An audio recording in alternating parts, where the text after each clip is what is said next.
Olá, queridos alunos e queridas alunas, tudo bem? Hoje eu quero fazer uma pergunta para você.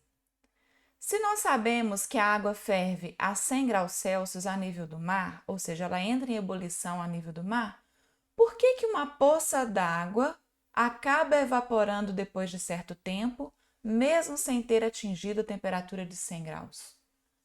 Vamos aprender comigo? É depois da vinheta.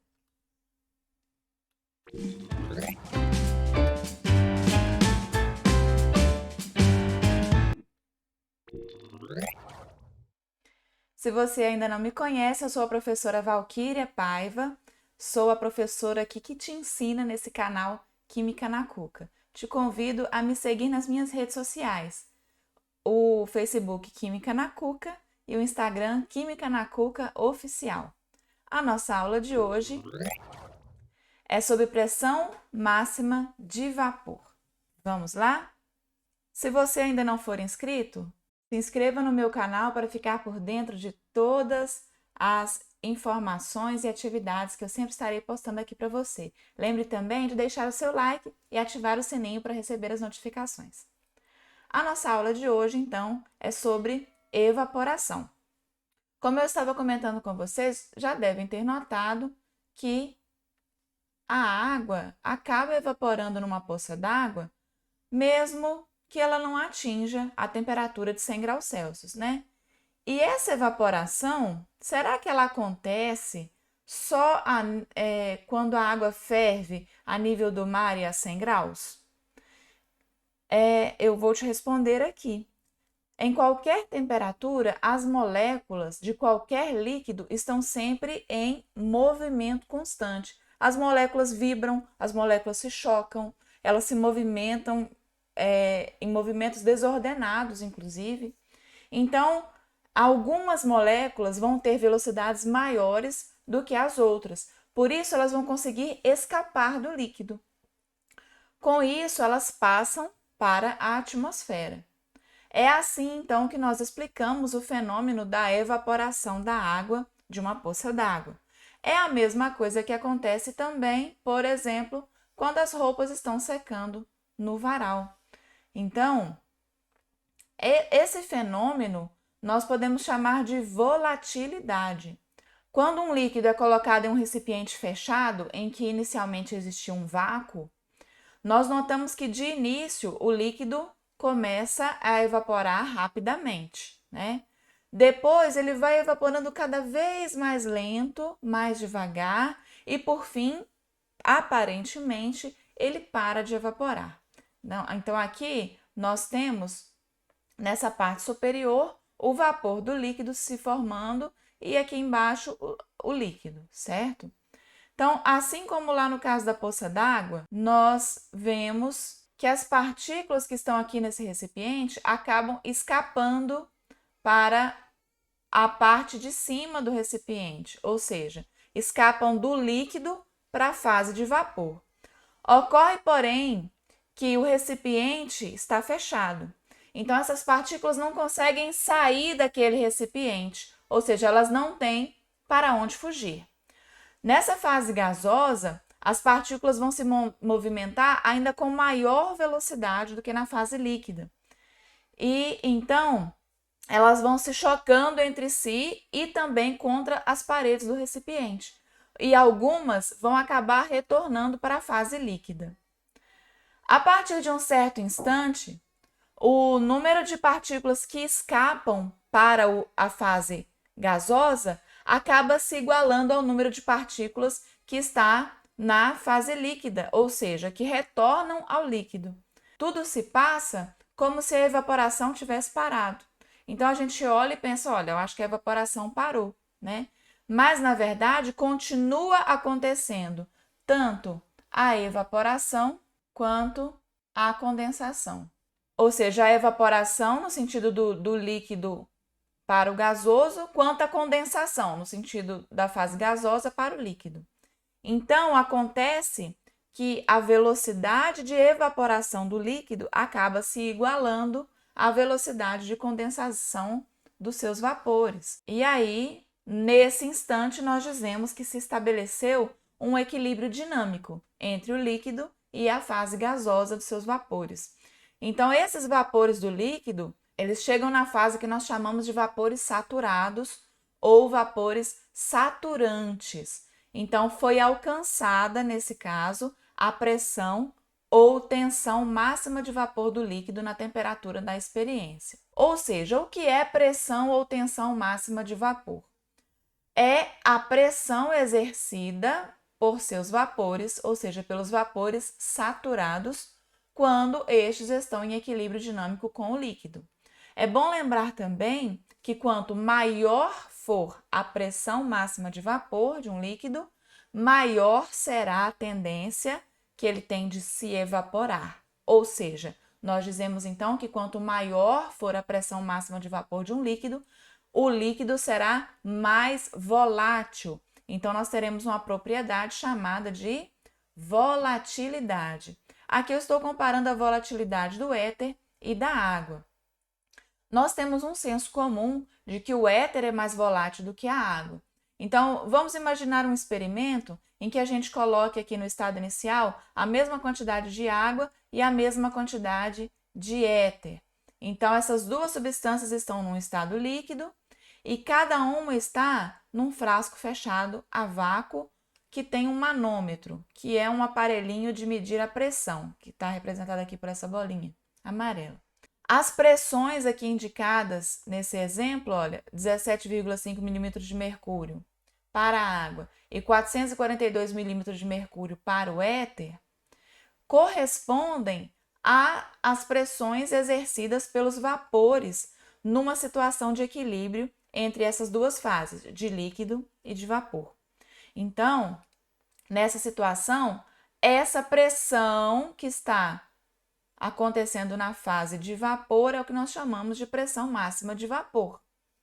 E é por isso que nós percebemos que o éter vai ser mais volátil do que a água, porque terá maior quantidade de vapor ali na parte da fase de vapor do recipiente. Comparando então alguns líquidos diferentes, nós temos o éter com a curva vermelha, que eu vou chamar de curva A, o álcool etílico com a curva verde, que eu vou chamar de curva B, e a água com a curva azul, que eu vou chamar de curva C. Veja que esse gráfico ele está comparando as curvas de pressão máxima de vapor do éter, do álcool e da água.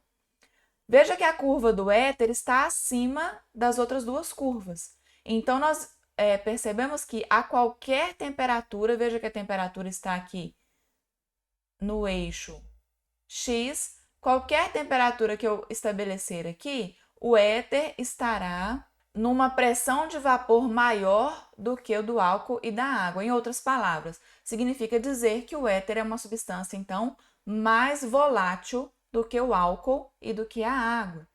Note, além disso, que essa curva do éter, ela também se encontra aqui na horizontal, correspondente aos 760 milímetros de mercúrio. Nesse ponto A, ela se encontra na temperatura 34,5 graus Celsius. Então, essa é a temperatura de ebulição do éter etílico quando a pressão está a 760 milímetros de mercúrio. Esta a gente chama de pressão correspondente a 1 atm, ok? Ou seja, então o éter possui uma temperatura de ebulição menor que dos outros líquidos. Vejamos a curva do álcool, que é a verde, nos mostra que a temperatura de ebulição dele está entre a temperatura do éter e a temperatura da água. Então, neste ponto B, nós vemos que é 760 milímetros de mercúrio, o álcool etílico tem uma volatilidade intermediária em relação a esses dois outros líquidos e sua temperatura de ebulição é 78,5 graus Celsius. E a curva da água, que está abaixo das outras duas curvas, que é a curva azul, mostra que a água, neste comparativo, é o líquido menos volátil dentre estes, né, exemplificados.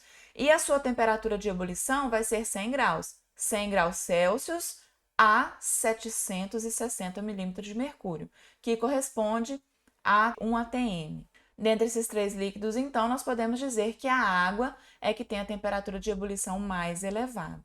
Comparando aqui somente o éter e a água, nós podemos então concluir, né, que líquidos diferentes numa mesma temperatura, aqui é um outro gráfico mostrando mais ou menos a mesma coisa, 760 milímetros de mercúrio, a temperatura de ebulição do éter é 34,6 graus e a temperatura de ebulição da água é 100 graus. Líquidos diferentes, então, numa mesma temperatura, apresentam diferentes pressões máximas de vapor, que vão depender da intensidade das forças intermoleculares daquela substância no estado líquido. Então, quando, por exemplo, um líquido ele é aquecido, a energia cinética das suas moléculas aumenta. Então, nós temos várias moléculas ali. A energia cinética é a energia que dá movimento às moléculas. Então, elas começam a ter maior energia cinética média, que vai propiciar que elas vibrem mais, que elas se choquem mais, que elas entrem mais em contato umas com as outras. Vai facilitar, portanto, a passagem do estado líquido para o estado de vapor. Como consequência disso, nós veremos um aumento das moléculas no estado de vapor, ou seja, vai ocorrer um aumento da pressão máxima de vapor da substância, quando então nós aquecemos um líquido e a energia cinética das moléculas aumenta.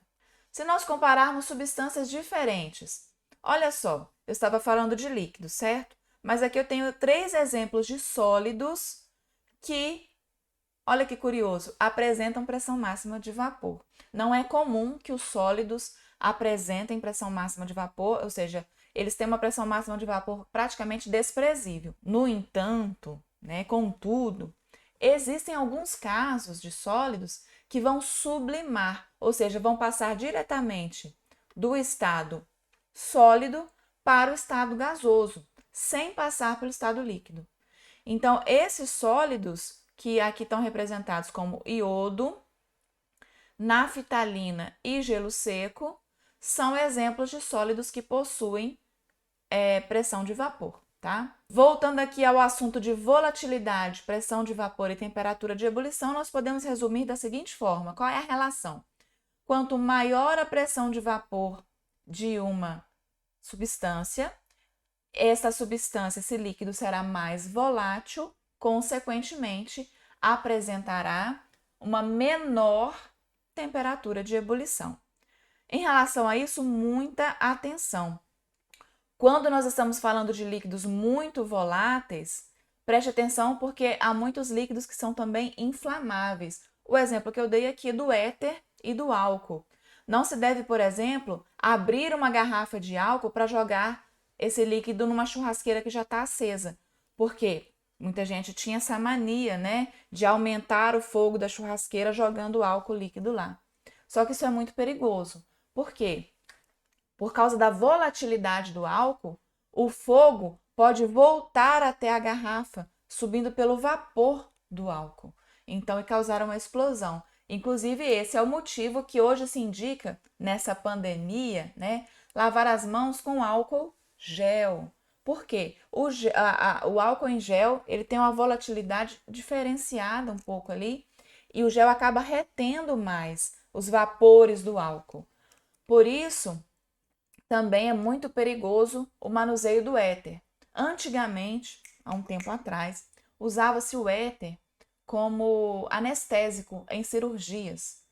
E olha só, pararam de usar o éter justamente por causa da alta volatilidade dele e por causa do uso de bisturis elétricos. Havia o risco do éter, dos vapores de éter presentes na sala de cirurgia, causarem uma explosão. Então, o éter também é ainda mais volátil do que o álcool.